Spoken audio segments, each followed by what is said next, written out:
Hola mis queridos amigos del canal.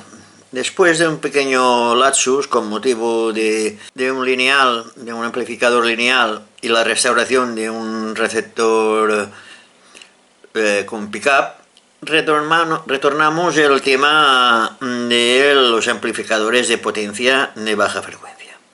Pero antes, permitidme un pequeño inciso referente a las fuentes de alimentación necesarias para la reparación o restauración de los receptores de radios a válvulas, ya que habéis insistido en que a ver qué usaba yo y qué tenía y cómo lo podíais hacer. Pues vamos a hacer un pequeño inciso y seguimos luego con el tema de los amplificadores. Ya que me habéis pedido una asistencia a ver qué tipos de alimentación uso en mi taller para la reparación de los receptores de válvulas, tengo dos tipos de alimentaciones. Una que es para la alimentación de los aparatos desde la red, que es este de aquí. De todas formas, solo os voy a explicar lo que yo tengo.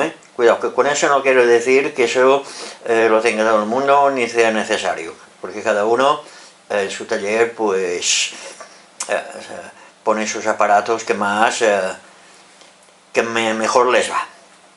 Yo digo, hice esta fuente de alimentación, solo vamos ahora a describir lo que yo tengo, insisto, y no vamos a entrar en detalles de cómo está hecho, porque esto ya hay vídeos hechos paso a paso de cómo se construyen. Lo único que voy a hacer es dejaros el enlace al pie del vídeo, en los comentarios, por si os queréis bajar los tutoriales, que están súper detallados, lo podáis hacer. Bueno, esta es una fuente de alimentación de corriente alterna, como aquí lo indica, corriente alterna, que tiene 110 voltios. Bueno, ahora marca más aquí porque está sin carga, por 110, 125, 220 y regulada, con este regulador. Aquí se puede regular el voltaje. Luego tengo aquí que puede ir a través de la tensión de la red o a través de un transformador separador de fases. Y aquí tenemos la salida. Y esto es todo en cuanto a el alimentador de corriente alterna para alimentar los receptores. Aquí me mide tensión, me mide corriente, o sea, intensidad. Se puede medir, bueno, aquí me pone la temperatura, pero aquí podemos medir potencias, kilovatios, en fin, una serie de cosas que ya no son tan interesantes. Y ya digo, esto es solamente para la corriente alterna. El separador de fases es súper importante. Y esto es todo en cuanto a este alimentador. Y este es el alimentador que tengo para todo lo que ya las corrientes ya del receptor, las corrientes anódicas, filamentos, y le hemos añadido pues un pequeño alimentador también de corriente continua. Bueno, este es un alimentador que tenemos un interruptor general aquí, y aquí tenemos pues varias cosas. Aquí tenemos una serie de tomas que tenemos para las tensiones de filamentos de 4 voltios, 6 voltios, este es el común de estos, y 12 voltios, con el común este negro. Luego tenemos esto en corriente alterna, de filamentos, que se activa a través de este interruptor. Al dar el interruptor, pues aquí ya tenemos tensión. Luego tenemos la parte de alta tensión. En la parte de alta tensión tenemos en corriente continua y en corriente alterna, porque a veces es interesante tener pues ya una tensión rectificada, regulable, que es este de aquí. Aquí nos regula una tensión continua de alta tensión que nos puede ir desde 0 hasta prácticamente 400 voltios. Yo lo tengo limitado a 350 por ahí, porque más ya no me interesa. Luego también tenemos la tensión, alta tensión en corriente alterna, que tenemos más 300 entre el gris y este tenemos más 350 y entre este tendremos 350. Y entre estos dos pues tendremos pues 700 voltios. Cuidado con estas tensiones. Y esto pues se activa a través de este segundo interruptor.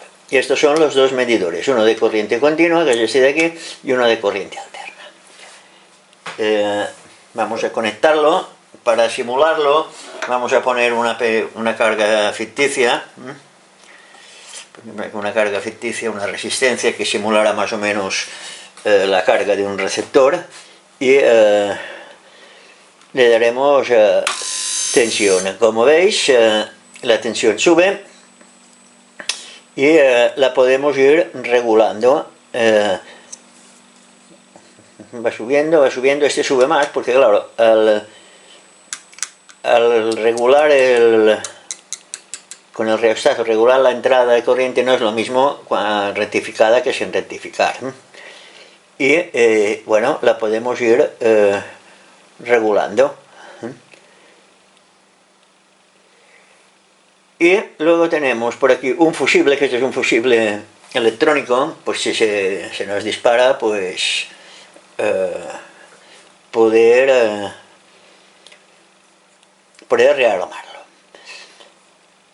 Luego, cuando quitamos, esto tiene un inconveniente, un peligro, mejor dicho, que es que cuando quitamos, supongamos que hacemos una reparación y tenemos que quitar la tensión anódica. La quitamos la carga y quitamos la tensión. Y el condensador, ves que se va descargando poco a poco. Esto está descargando los condensadores de alta tensión para que no nos den un viaje.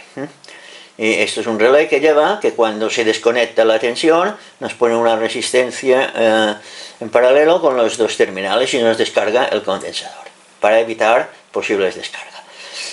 Aquí hay un pulsador también de descarga de alta tensión, que esto es auxiliar, por si nos fallase este, pues poder darle a este. Y eso es cuanto a la parte de alterna. Y luego, ya que estábamos, le añadimos la baja tensión regulada. Aquí tenemos un amperímetro y el voltímetro. Y aquí tenemos una tensión regulada a partir de 1 voltio a 30 voltios. Bueno, ahora está sin carga, 31,3 y 3 amperios. Y esto es el amperímetro y esto sería la tensión. Aquí se puede hacer otra cosa, que es, si queréis, para probar, se puede sacar también una tensión negativa para aplicar tensiones negativas a la reja de control. Pero bueno, esto ya os he dicho, esto es lo que yo tengo. Esto no lo vamos a explicar para cómo funciona, porque digo, están 2 vídeos sumamente detallados, que si a alguien le interesa, pues se puede bajar toda la información. Y os digo, yo voy a dejar el enlace al final del vídeo en los comentarios. Estas fuentes de alimentación van muy bien. Y luego tengo otras fuentes de alimentación, pero bueno, esto ya no tiene nada que ver con los receptores a válvulas, que es una fuente de alimentación que tengo aquí de 13,8 voltios, 25 amperios, que esto ya lo que la utilizo es para reparar aparatos transceptores de radio, o sea, transmisores, o sea, que van a 13,8 voltios y necesitan pues un amperaje, o sea, los famosos aparatos para radioaficionados. Y luego tengo también una alimentación de laboratorio para otros menesteres. Esto es todo lo que tengo yo a nivel de fuentes de alimentación. Bueno, creo que con eso ya queda descrito básicamente lo que yo tengo y qué es lo que utilizo, y es lo que con esto tengo ya suficiente. Sigamos ahora con el tema de los amplificadores. En los vídeos anteriores hablamos de los amplificadores de tensión y vimos que en ese tipo de amplificador interesa considerar la ganancia de tensión, puesto que su objeto es precisamente aumentar la amplitud de la señal aplicada a la entrada. En cambio, el objeto de los amplificadores de potencia es suministrar la máxima potencia posible al altavoz para su transformación en potencia acústica. Y por consiguiente, hemos de considerar ahora dicho amplificador desde el punto de vista de potencia eléctrica en juego en su circuito. Ante todo, conviene precisar que por potencia de salida de un amplificador de potencia se entiende la potencia que se transfiere por medio del transformador de salida al altavoz y transformada por este en potencia acústica. Y dicha potencia se indica con PS, potencia de salida. Comencemos por considerar el amplificador en situación de reposo. O sea, cuando no se aplica ninguna señal a su entrada y por ende solo se tienen los componentes continuos de la corriente anódica y de la tensión anódica. Vamos a ver ahora la situación del reposo del tubo, como se indica en esta figura, que es la P0, que es esta de aquí. Puesto que la tensión anódica tiene un valor de 250 voltios, mientras que la corriente anódica posee un valor de 45 miliamperios, o sea, de 0,045 amperios, la potencia que el alimentador anódico suministra al circuito anódico del tubo viene a ser de 250 multiplicada por 0,045, y esto es 11,25 vatios. Como quiera que dicha potencia la proporciona el alimentador, que podría estar constituido también por una batería con B sub B.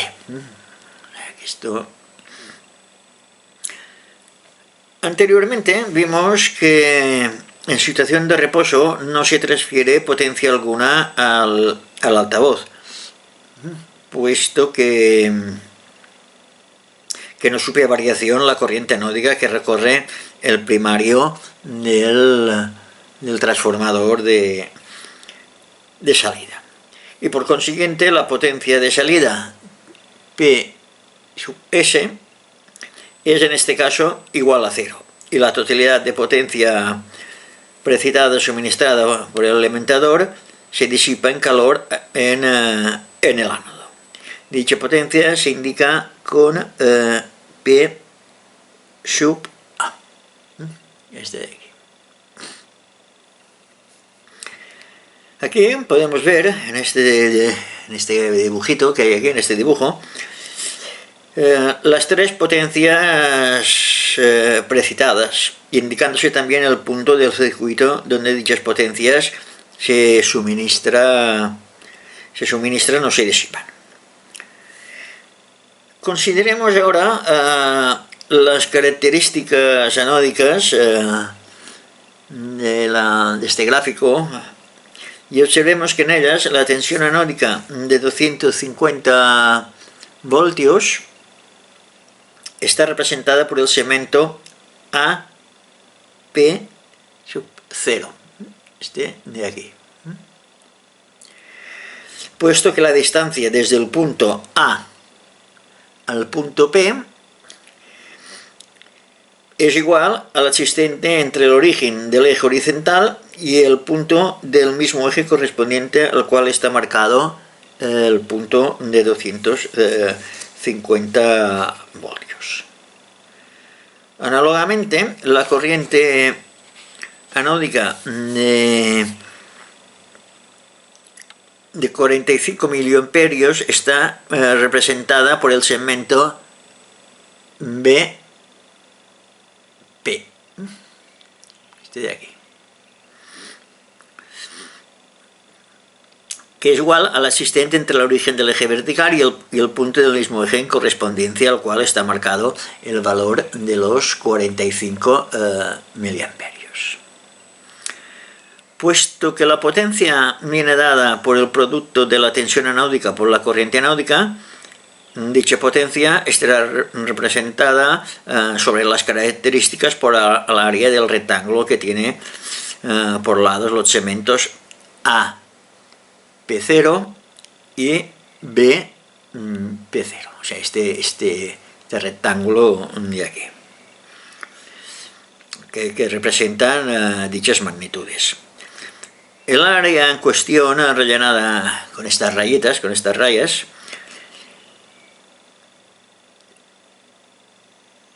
podemos advertir ahora que si bien toda la potencia suministrada por el alimentador al circuito anódico se disipa en el ánodo del tubo,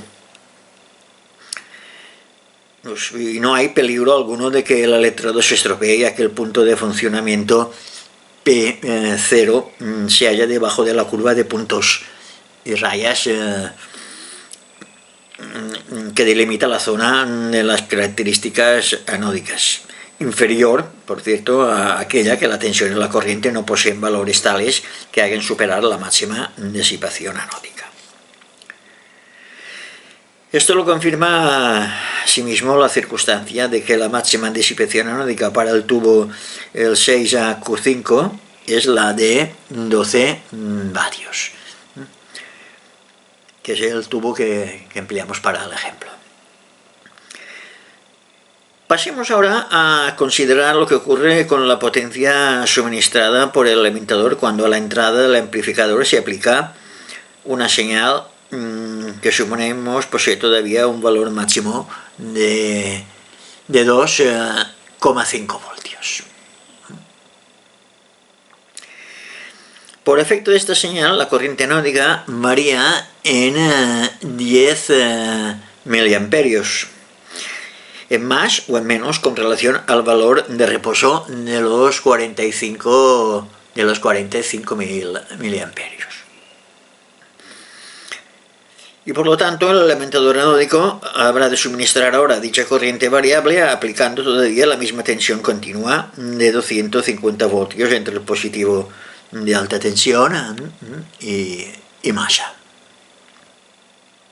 También en este caso la potencia media suministrada por el alimentador anódico viene dada por el producto de los valores que la tensión anódica y la corriente anódica poseen en situación de reposo, ya que la menor potencia suministrada por el alimentador cuando la corriente es inferior a 45 miliamperios queda compensada por la mayor potencia cedida cuando la misma corriente es superior a los 45 miliamperios. La potencia P sub B suministrada por el alimentador siendo de 11,25 vatios, como podemos ver aquí.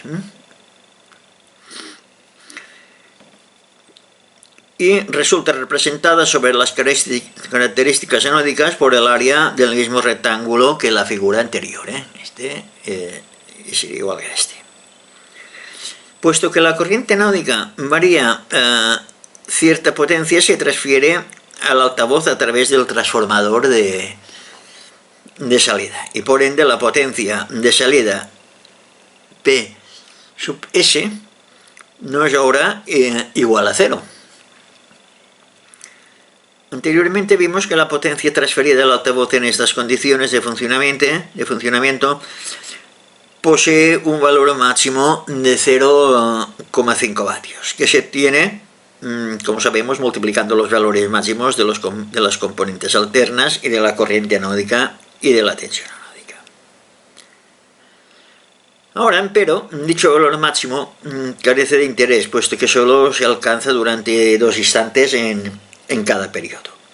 Por tal motivo se considera potencia de salida la que se obtiene multiplicando los valores eficaces de las componentes alternas, de la tensión anódica y de la corriente anódica. Basándonos en la definición dada en las pasadas lecciones del valor eficaz de las magnitudes alternas, así si os recordaréis de cuando hablamos de todo esto, podemos decir que la potencia así calculada resulta igual a la que disiparía una resistencia en la que una tensión continua de valor igual al valor eficaz de la componente alterna y de la tensión anódica hiciera pasar una corriente pura continua de valor igual al valor eficaz de la componente alterna de la corriente anódica. Recurriendo a los valores eficaces, se puede considerar pues la potencia de salida como una potencia debida a una tensión y a una corriente continua, y por lo tanto será posible compararla a la potencia suministrada por el alimentador, dada también por el producto de las componentes continuas de la tensión anódica y de la corriente anódica. Los valores eficaces que se precisan para el cálculo de la potencia de salida se obtiene dividiendo por 1,41 los valores máximos de las componentes alternas de la tensión anódica y de la corriente anódica, que son, como vemos, respectivamente 50 voltios y 10 miliamperios, que viene a ser lo mismo que 0,01 amperios. La potencia de salida nos dará pues la siguiente expresión. O sea, la potencia de salida sería igual a 50 partido por 1,41 y multiplicado por el resultado de dividir 0,01 por 1,41, que se podría expresar de la siguiente manera. O sea, 50 multiplicado por 0,01 y dividido por el resultado de 1,41 multiplicado por 1,41.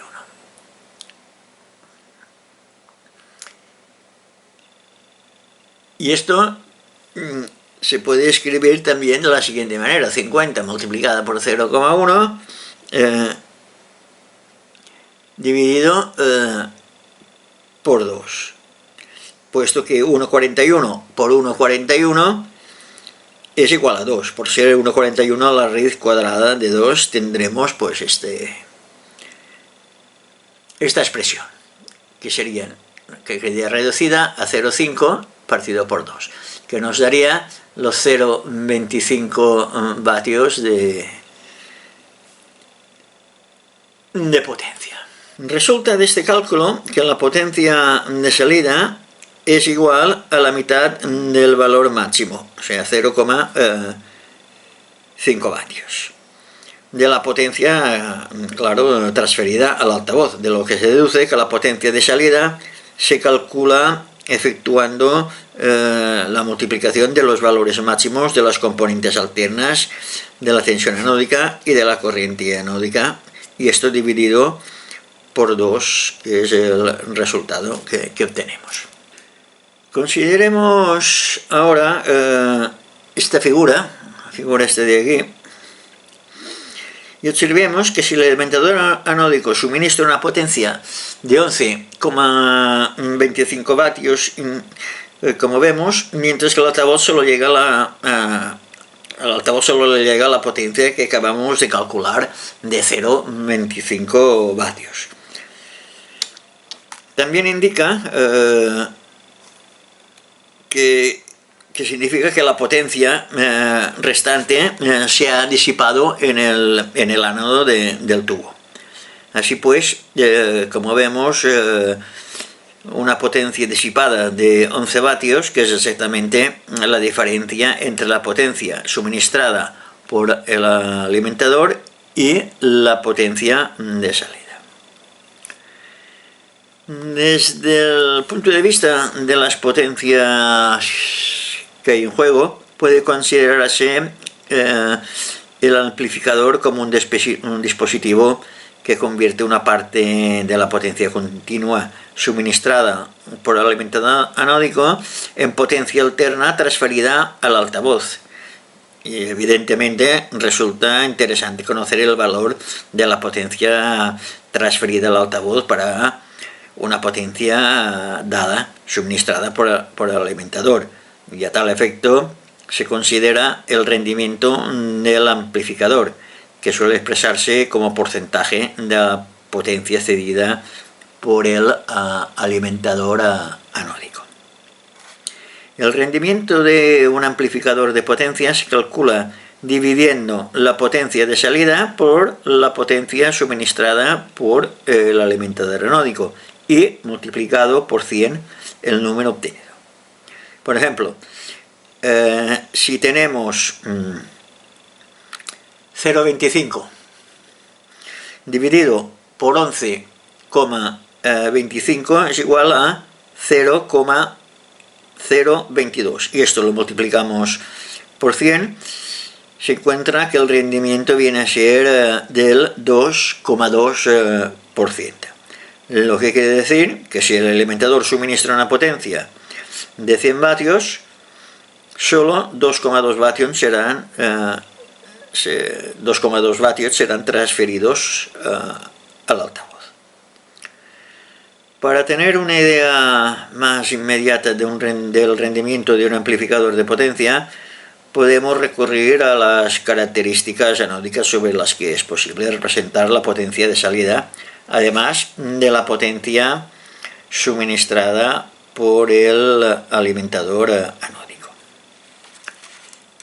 En estas gráficas de aquí, la potencia suministrada por el alimentador continúa representada por el área del rectángulo rayado, mientras que la potencia de salida se representa con el área del triángulo CDP,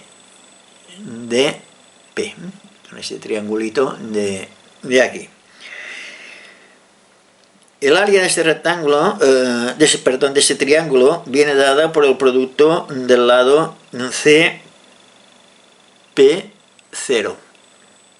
dividido por 2, pero el lado CP0 representa el valor máximo de la componente alterna de la tensión anódica, puesto que su longitud es igual a la del trecho del eje horizontal,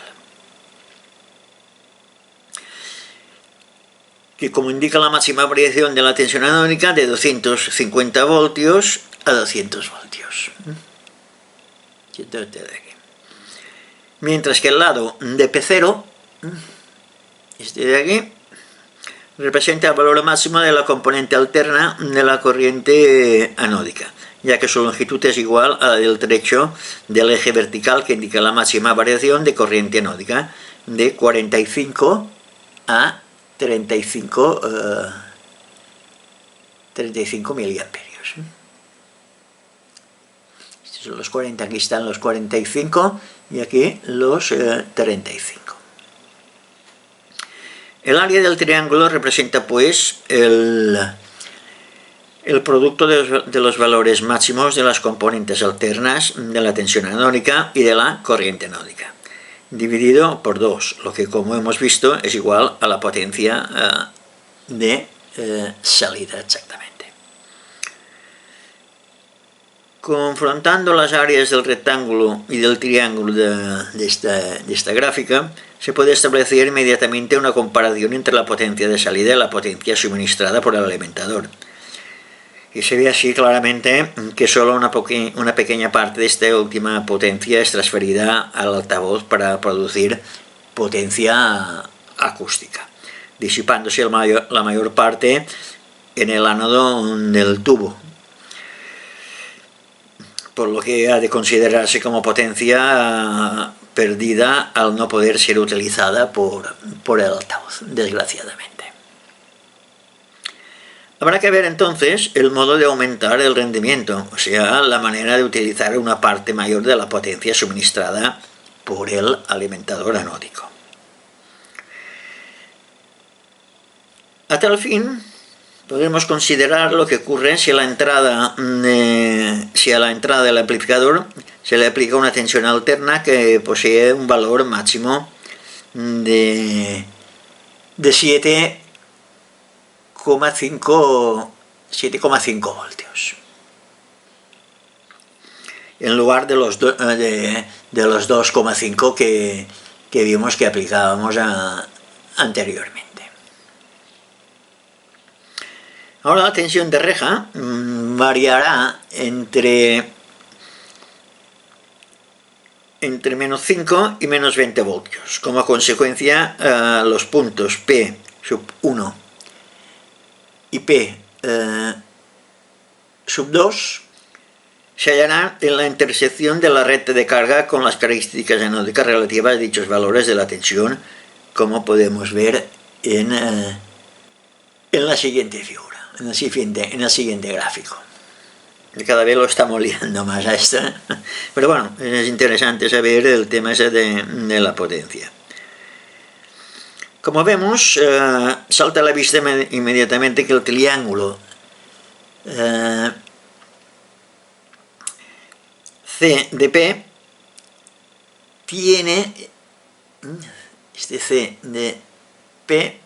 tiene mayor superficie, lo que significa que es mayor la potencia de salida.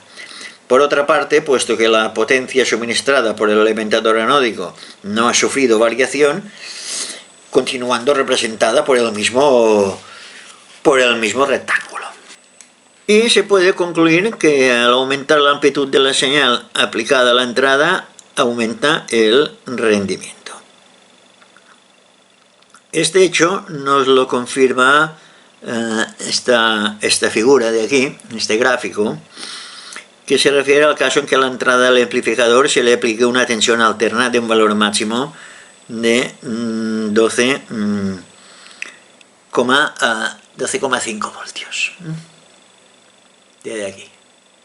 La tensión de la G1 sería menos 12,5 voltios, a fin de hacer variar la tensión de reja entre 0 y menos 25 voltios.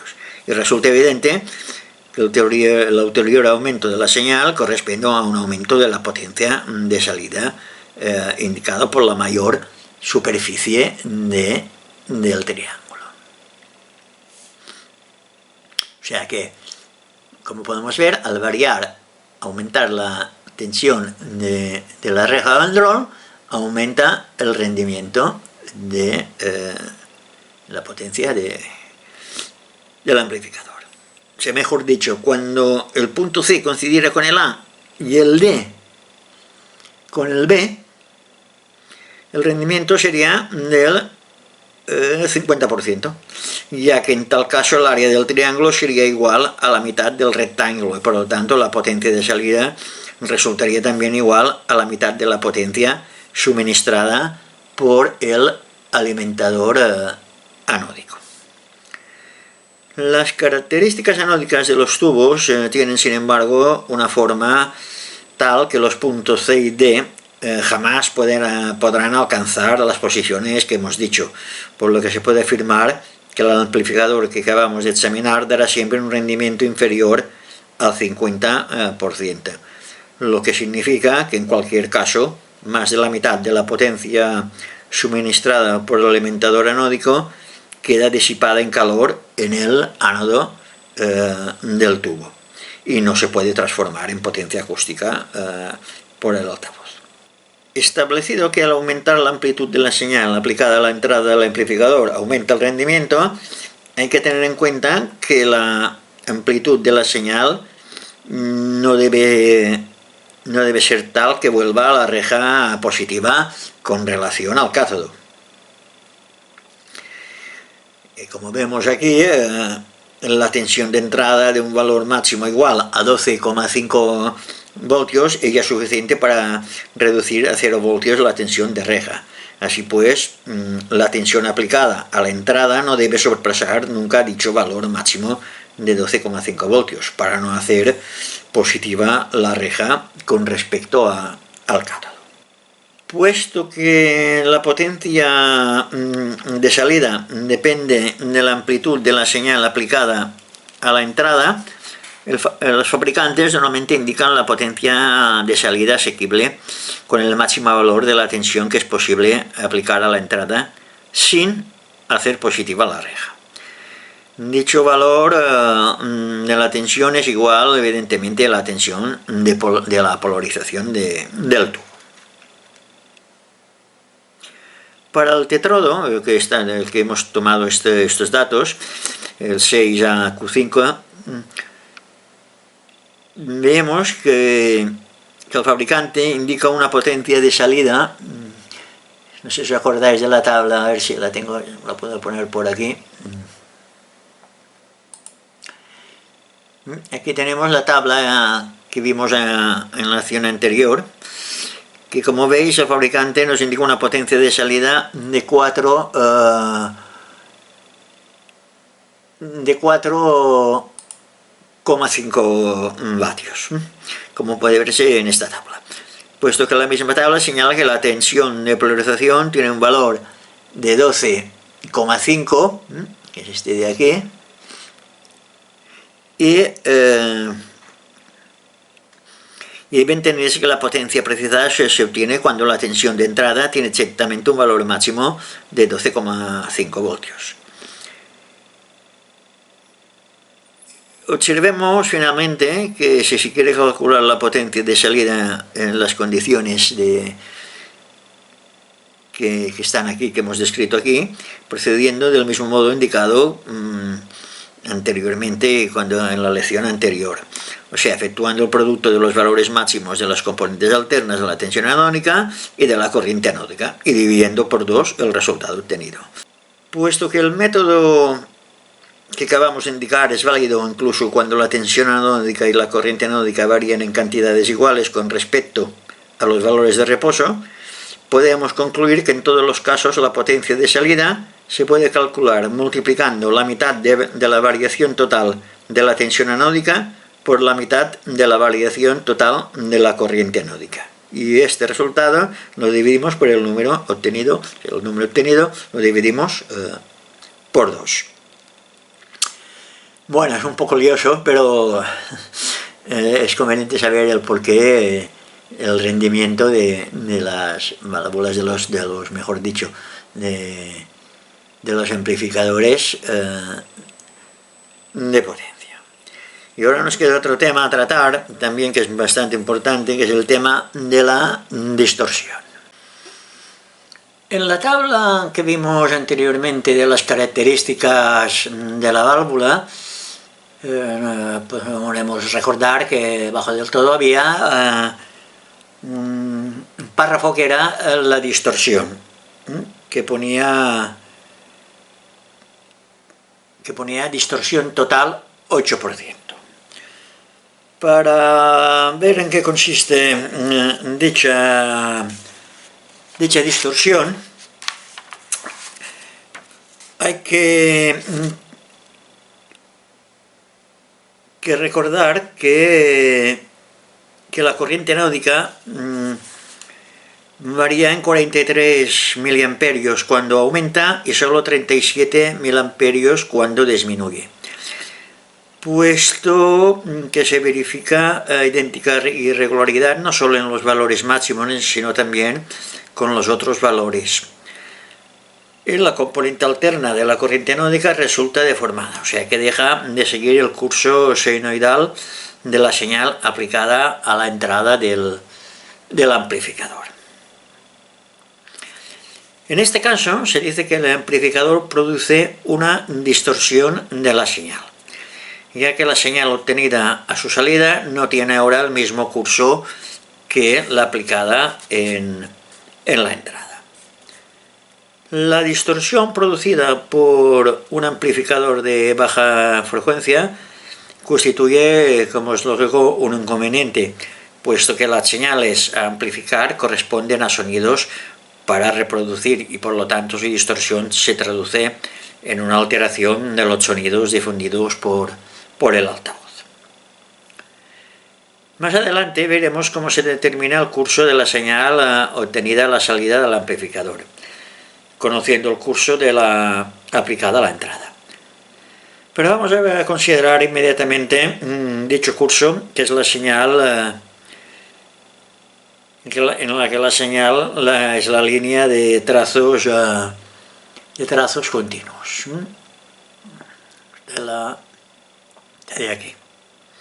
Y en la que también se indican los valores máximos. En este diagrama se ha dibujado también, aunque con trazos discontinuos, la senoide que representa el curso de la señal que se obtendría si el amplificador no originara distorsión. O sea, esta línea aquí a puntos discontinua sería lo que hemos dicho, que sería la señal, el curso sin distorsión.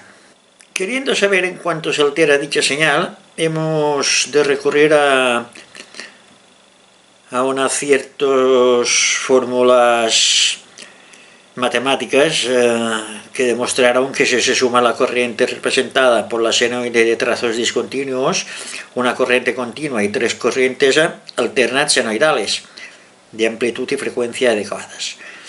Estas fórmulas son muy complejas y no vamos a entrar en ello, pero se obtiene una corriente que posee el mismo curso que la señal de salida.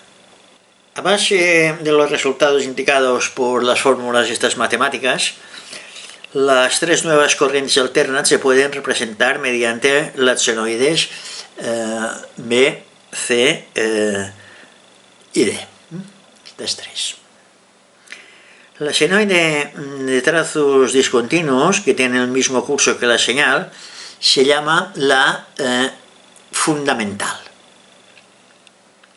La senoide de la figura D, esta de aquí, se denomina segunda armónica, ya que al cumplir dos ciclos en el mismo tiempo que emplea la fundamental, en realizar uno solo.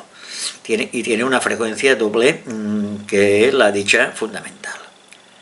La senoide de la figura C recibe el nombre de tercera armónica, ya que al cumplir tres ciclos en el mismo tiempo que emplea la fundamental para realizar uno solo. Y tiene una frecuencia triple que la dicha fundamental. Y la senoide D se llama cuarta armónica, ya que al cumplir cuatro ciclos en el mismo tiempo que emplea la fundamental para realizar uno solo, tiene una frecuencia cuádruple que dicha fundamental, como podemos ver aquí. La componente alterna de la corriente anódica que constituye la señal de salida se puede considerar pues como formada por el conjunto de una corriente continua y cuatro corrientes alternas. La fundamental, la segunda armónica de frecuencia doble, que es la señal. La tercera armónica de frecuencia triple, que es la señal, y la cuarta armónica de frecuencia cuádruple, que es la de la señal. Si se tiene en cuenta que los sonidos reproducidos por el altavoz tienen la misma frecuencia que las corrientes que recorren dicho altavoz y que el oído humano reconoce cada sonido precisamente por efecto de su frecuencia, se puede comprender que la distorsión se debe a la presencia de la segunda, tercera y cuarta armónica, las cuales son reproducidas por altavoz conjuntamente con la fundamental. No se debe imaginar, pero, que el altavoz reproduzca 4 sonidos distintos de distintas frecuencias. El sonido obtenido es único, pero resulta alterado con relación al original por deberse no solo a la fundamental que posee la frecuencia debida, sino también a las armónicas que tienen frecuencias doble, triple y cuádruple que la fundamental. Es evidente, pues, que la alteración del sonido resultará tanto más sensible cuanto mayor sea la amplitud de las armónicas con respecto a la fundamental, y por consiguiente, para calcular la distorsión debida a una armónica dada, se divide el valor máximo de dicha armónica por el valor máximo de la fundamental, y multiplicando entonces el número obtenido por 100, se obtiene la distorsión expresada en tanto por ciento. Supongamos que la fundamental y la segunda armónica tuvieran respectivamente valores máximos de 42 y 2 miliamperios. Resultaría que 2 dividido por 42 sería igual a 0,0476, y multiplicando este número por 100 se hallaría que la distorsión de la segunda armónica es del 4,76%, lo que significa que si la fundamental tuviese un valor máximo de 100 miliamperios, el valor máximo de la segunda armónica sería de 4,76 miliamperios. Puede efectuarse idéntico cálculo con la tercera y la cuarta armónica, determinándose así las distorsiones de la tercera y la cuarta armónica. Si se desea conocer la distorsión debida conjuntamente a la presencia de las tres armónicas, o sea, para determinar la distorsión total, se elevan al cuadrado los números que indican las distorsiones de la segunda y la tercera y la cuarta armónica. Se suman los tres cuadrados obtenidos y finalmente se extraerá la raíz cuadrada de la suma. La distorsión total del 8% indicada en la tabla que comentamos antes se puede calcular precisamente de esta manera.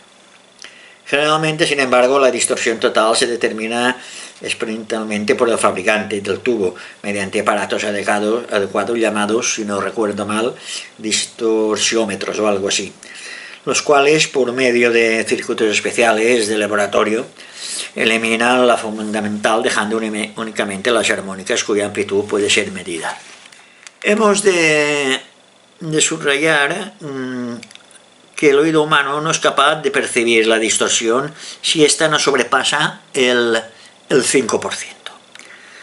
Se dice, por tanto, que un amplificador es capaz de suministrar una determinada potencia no distorsionada si su distorsión es inferior al 5%, y por consiguiente no la puede advertir el oído del que lo escucha. Se ha comprobado también, por otra parte, que las distorsiones no resultan excesivamente desagradables, aunque sobrepasen el 5%, siempre y cuando no superen el 10%. Este último valor puede considerarse, pues, como límite máximo que no conviene superar. Y podemos observar finalmente que a base de cálculos el valor máximo de la fundamental representada por medio de la senoide de trazos discontinuo, esta de aquí,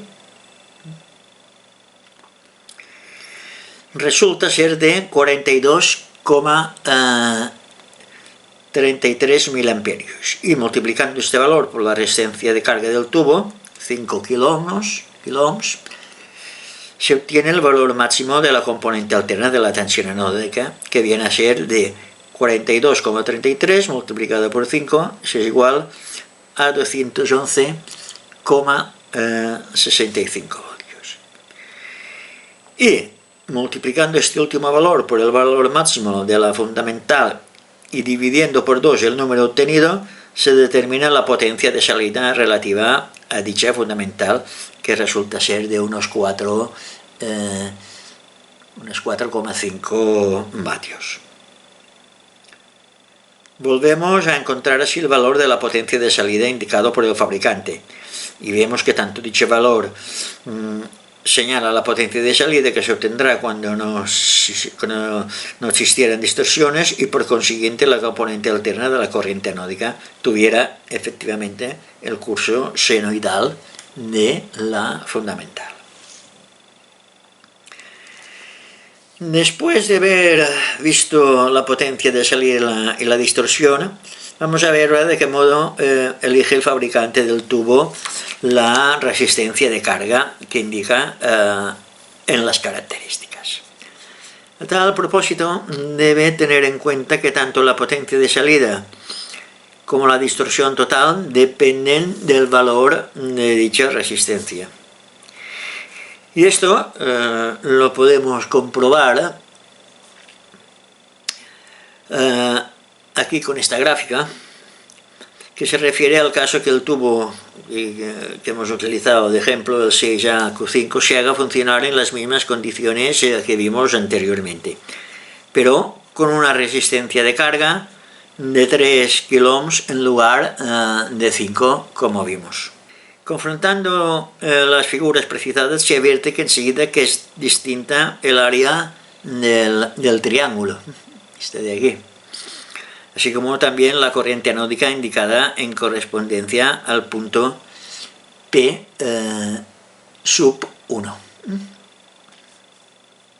Esto significa precisamente que con la nueva resistencia de carga ha variado, por tanto, la potencia de salida, así como la distorsión total.